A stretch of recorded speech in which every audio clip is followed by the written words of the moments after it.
Alright, welcome back to the channel, 656 Sports and Things. My name's Nathan.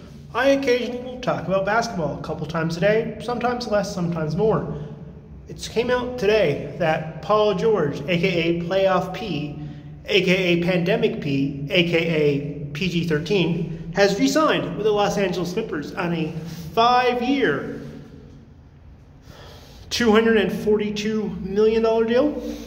I might be a little off on the numbers, but I believe it comes to $42.5 million a season.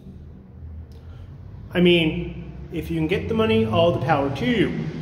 Some of the reaction online has been, it's a bit much, it's a lot of money, he's not really that great because of his playoff performance. But the season before Paul George came to the Clippers, he was maybe third, maybe fourth in running for the MVP of the league. So there's that. He's been a multi-time all-defensive team, second team all-defense. He was an All-NBA first team just last year. He's been All-NBA 3-team this year. Is it a bit much? Yes. But what were you expecting the Clippers to do? For the put in reference, they gave up a lot to get Paul George.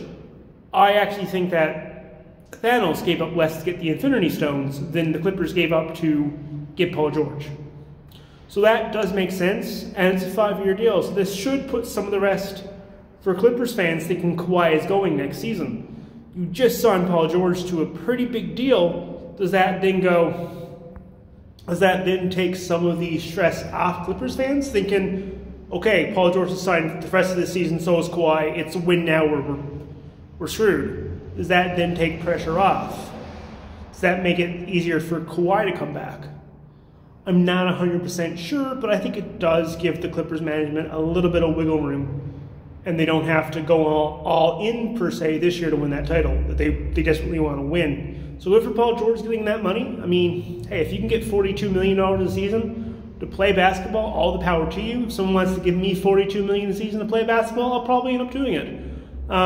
Anyway, let me know what you think in the comments down below if you're a Clippers fan or if you're not. Do you think it's too much? Do you think it's too little? It's about what he would get. I mean, if the Clippers weren't going to pay him that, I'm sure someone else would have. And then you have to replace Paul George. So there's that. And you did give up like a lot. You gave up a couple of wheelbarrow loads full of gold to get Paul George. Anyway, let me know what you think about the video in the comments down below. Make sure to hit like and subscribe if you're just browsing your way upon this and happen upon this video. And you all have a great rest of your day. Bye.